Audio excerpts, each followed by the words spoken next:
What's going on, everybody? It's Nick State here, and Daima episode 2 is out, and we're gonna talk about it. So this episode is much like the last episode.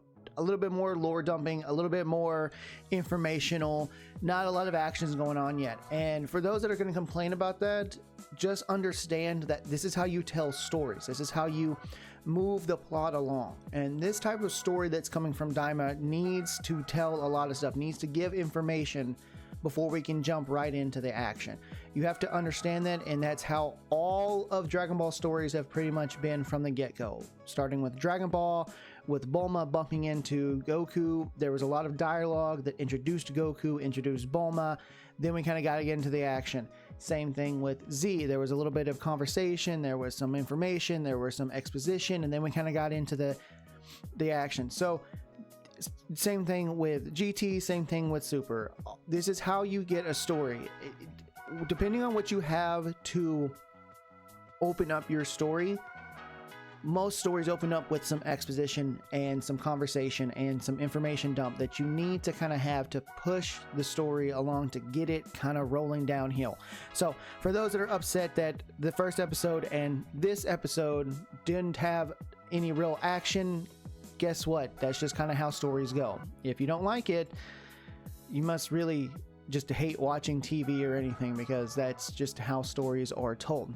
I don't think this video will be near as long as last week's, because I went into more exposition stuff of last week. This week, not as much interesting things in my opinion. Well, no, I take it back. There are interesting things that come out in this episode, but I don't think it's going to take me 20 minutes to talk about it. But I will drop it in the title of the video, in the title section, light spoilers. Again, mostly some names and some dumps. But again, I want you all, before we talk about it, please go watch the episode. And then when you've watched the episode, if you come across my video, then you can hear me talk about it, and kind of maybe if I go into something that you didn't know, or if you are curious about something, and then I can possibly, maybe I understood it differently, whatever, whatnot.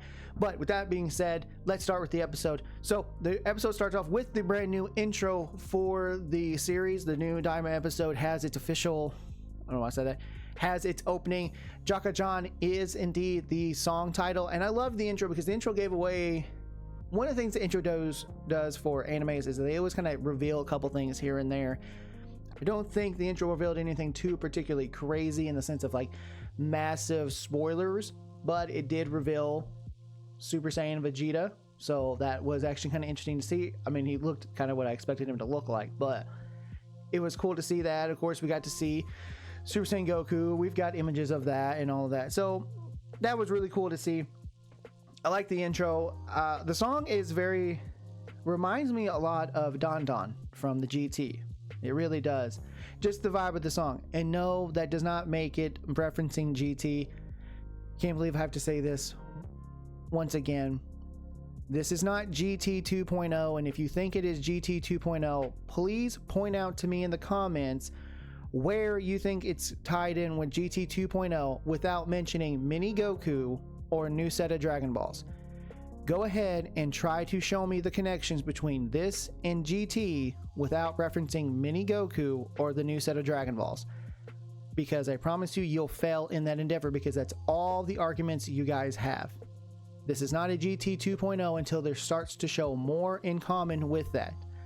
Unless you think they're going on an adventure. That's just Dragon Ball.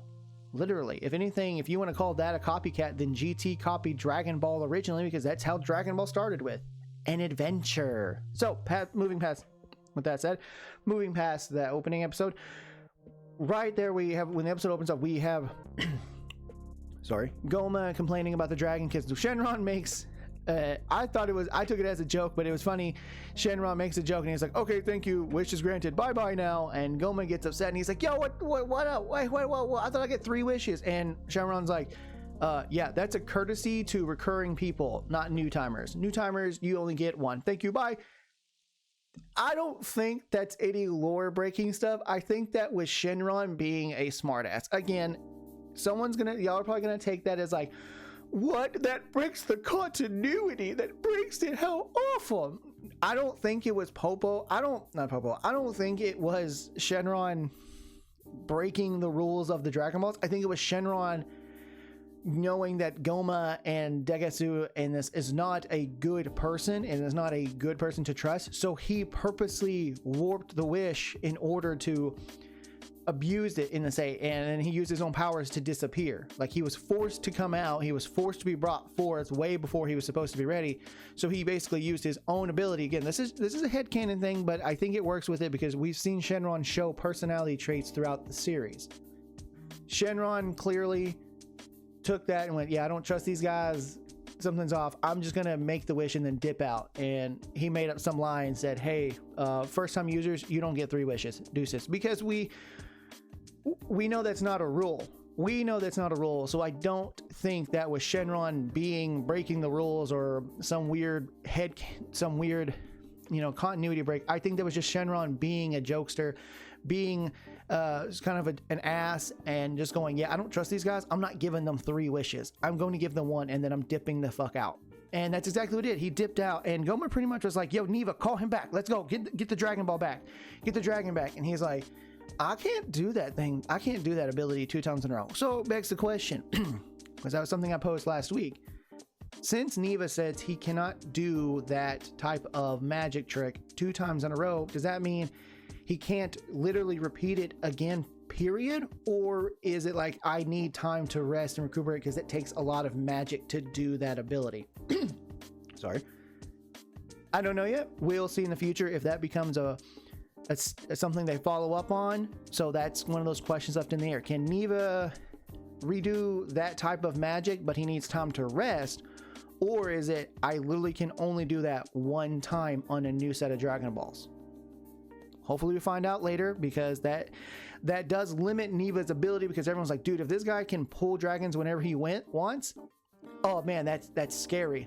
But apparently he can't. So again, either he has to wait, recuperate, and then regain his strength, his magic to do the trick again, or he literally can't do it again. We'll find out later, hopefully.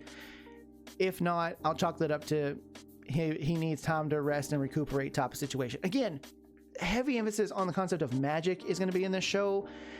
Like I said, in the first episode, they said light magic, dark magic. So it seems that magic is going to be a thing. And if any of you have ever played games that deal with magic, it's a concept of like mana. If a spell takes too much mana, it has to cool down. It takes a lot longer, the more intricate and the more expansive and the more powerful the spell, right? So that's a pretty powerful spell. So it likely is one of those situations where it's a deep forbidden one that can only be used 1 time on a new set of Dragon Balls, or again, he needs a lot of time to recuperate before he can do the wish again. So he cannot spam that magic ability.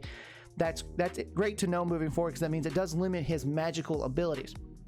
Also, Popo has freaking horns. Baby Popo has freaking horns. What? I don't.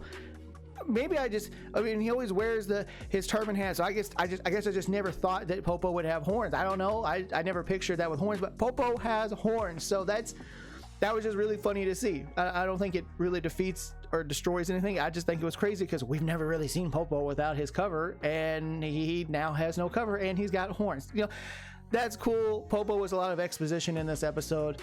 That was great. And I made a genuine laugh. I had a genuine laugh about that. And then when Goma and Degetsu leave, they take Dende with them to make sure that he is basically a hostage for them if they need to use him later on.